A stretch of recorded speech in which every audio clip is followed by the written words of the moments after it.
Bonjour, je m'appelle Jacques Pleurmeau, je suis président de la filiale Quartus Club Senior. Je suis également président d'un groupe d'EHPAD en Normandie.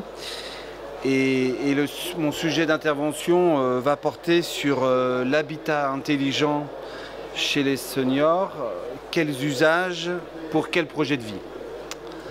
Alors, déjà, je voudrais vous indiquer que la question des seniors en France devient une question de plus en plus préoccupante, aussi bien pour les seniors eux-mêmes que pour leurs familles, mais aussi pour l'État et les administrations, mais aussi les promoteurs immobiliers, puisque aujourd'hui, on se rend compte que le parc immobilier en France est très sous-doté quand il s'agit d'évoquer le parc immobilier dédié aux seniors. Il faut savoir aujourd'hui que je suis persuadé que l'habitat intelligent, les nouveaux usages au sein de résidences-services, pour ne citer que cet exemple, a un réel avenir, considérant aujourd'hui que 75% des seniors en France sont propriétaires de leur patrimoine, qu'ils demandent de plus en plus à être situés en plein centre-ville, qu'ils souhaitent, suivant les situations, à ne pas être isolés, à avoir du lien social, de pouvoir disposer également d'un certain nombre d'usages en matière de santé. Voilà, donc c'est à peu près tout ce concept Quartus Club Senior que nous véhiculons aujourd'hui. Et c'est autour de l'ensemble de ces usages que je vais essayer de vous expliquer en quoi Quartus peut apporter une pierre à l'édifice. Donc nous sommes repartis d'une étude assez sérieuse sur la question du vieillissement en France. En France, aujourd'hui, on a à peu près ciblé 9 profils de seniors. Et de ces 9 profils de seniors, nous avons identifié 3 grandes catégories. On a le profil du senior qu'on connaît, qui est le profil du senior cocooning, qui est en demande de soins et qui souhaite à ce qu'on soit là à ses côtés pour l'accompagner dans son vieillissement et faire en sorte qu'on puisse lui donner toutes les outils pour pouvoir prolonger son autonomie. Le deuxième profil est le profil du senior social qui se dit être en demande de transmission de savoir et considérant qu'il a une expérience à faire valoir auprès d'un certain nombre de personnes qui l'environnent, aussi bien dans son quartier, dans la résidence, que dans le secteur associatif.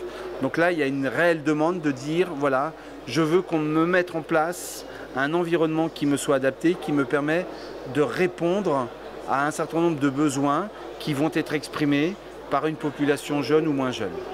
Et puis le troisième grand profil, c'est le profil du senior hédoniste, qui est beaucoup plus orienté sur « je suis un consommateur, je veux de la mobilité, je veux pouvoir aussi consommer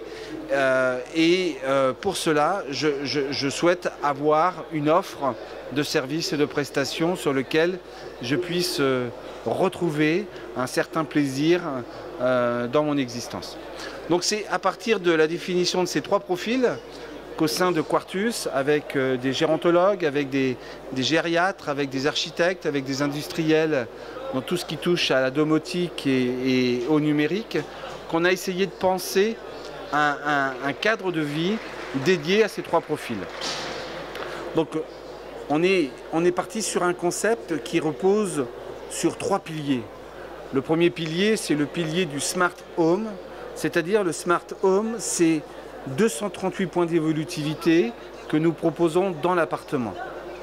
En d'autres termes, c'est l'un de ces seniors, et je pense plutôt à celui qui est en demande de cocooning, qui va venir s'adresser à nous en nous disant, voilà, j'ai un certain nombre de besoins en termes de mobilité dans mon appartement, j'ai un certain nombre de besoins la nuit, j'ai des besoins au niveau de tout ce qui touche à l'accès à ma cuisine, à ces pièces humides qui peuvent être dangereuses pour lui. Et à partir de là, on va lui proposer un certain nombre de solutions technologiques, ces nouveaux usages qui vont permettre de répondre à sa problématique qui nous a exprimée. Donc ça se reflète comment? Eh bien une cuisine, en imaginant que ce senior se trouve en fauteuil roulant de façon temporaire ou peut-être plus longue, eh bien comment répondre à son besoin d'être seul face à sa cuisine, d'accéder par exemple aux meubles supérieurs.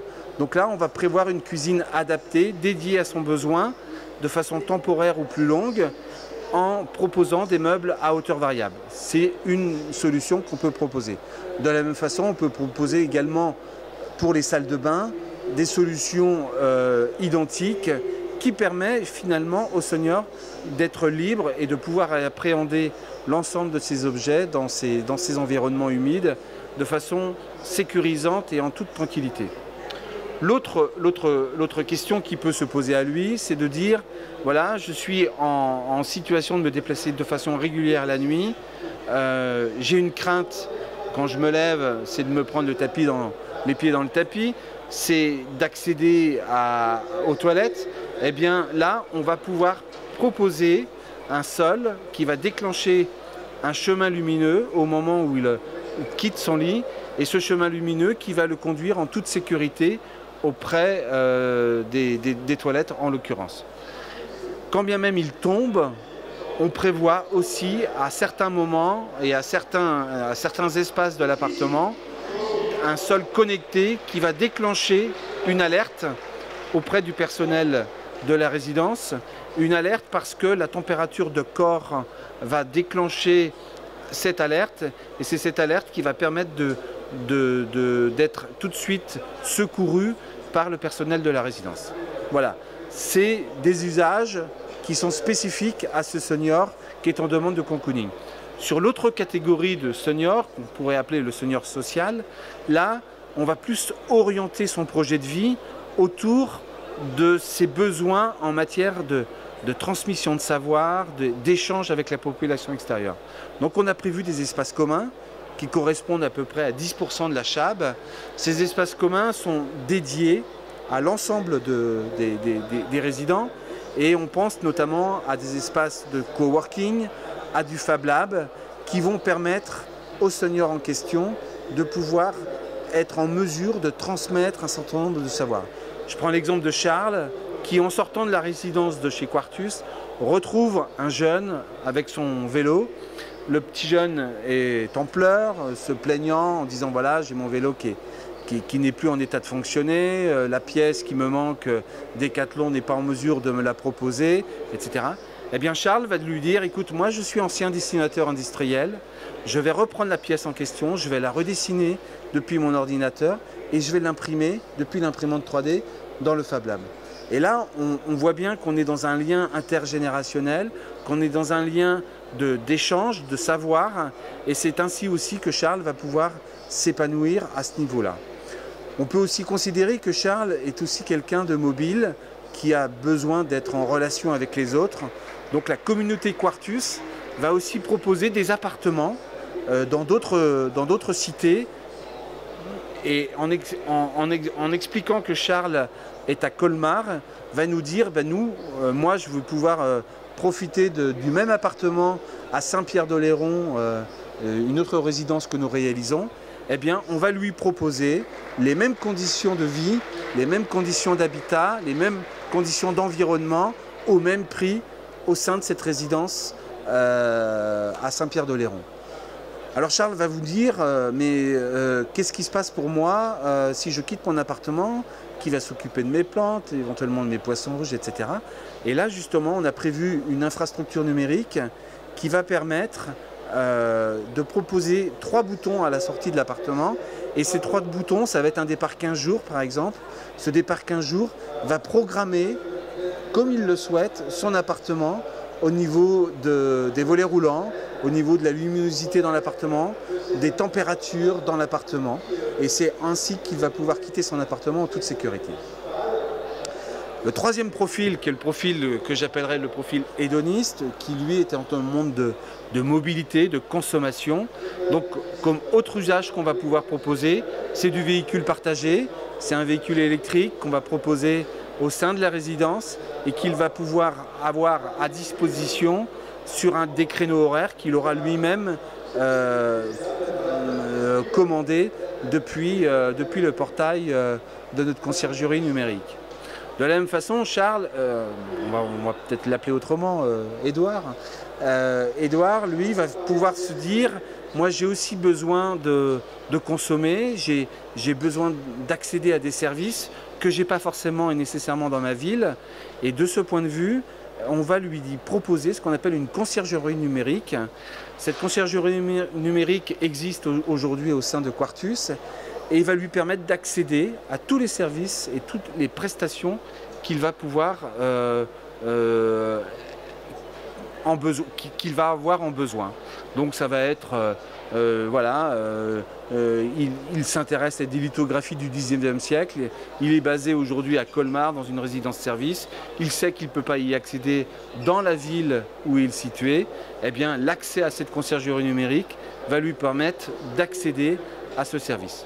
Voilà, donc c'est une résidence qui est ouverte sur le quartier, qui est capable de se connecter.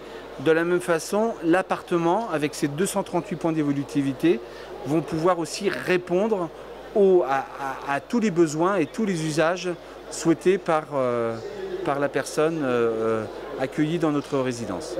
Voilà, donc ça c'est des éléments qui sont importants pour nous, c'est des usages qu'on a travaillé, réfléchi avec des industriels et sur ce point qui se trouve aujourd'hui validé par un Living Lab dans lequel on y trouve aujourd'hui des solutions expérimentées par les seniors eux-mêmes. Je voudrais aussi dire que Quartus Club Senior, c'est de la recherche et du développement. On est en train de travailler sur un projet de partenariat avec la D-School qui regroupe un certain nombre d'écoles d'ingénieurs, de start-up, sur lequel on essaie aussi de faire avancer les concepts de... Je prenais l'exemple de la cuisine tout à l'heure. Une cuisine dédiée à des seniors, c'est quelque chose aussi qui doit être réfléchi.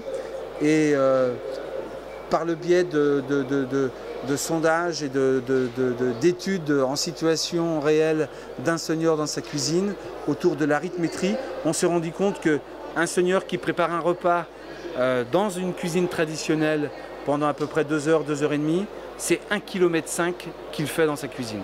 Donc on voit bien qu'il y a des risques de sécurité, il y a des risques de fatigue, il y a des risques de tout ordre qui peuvent à un moment donné se positionner. Et c'est en réfléchissant sur de nouveaux usages au sein de la cuisine qu'on va pouvoir proposer un environnement adapté et pouvoir proposer un environnement sécurisant pour le senior lui-même. Voilà. Je ne sais pas où est-ce que j'en suis au niveau de mon timing. Il me reste combien de temps? 2, 3 minutes? C'est fini? J'ai donc occupé tout l'espace et tout le temps. Voilà, bah écoutez, en tous les cas, vous pouvez toujours nous retrouver sur le stand de Quartus qui se trouve dans le hall B. Voilà, bah écoutez, je vous remercie.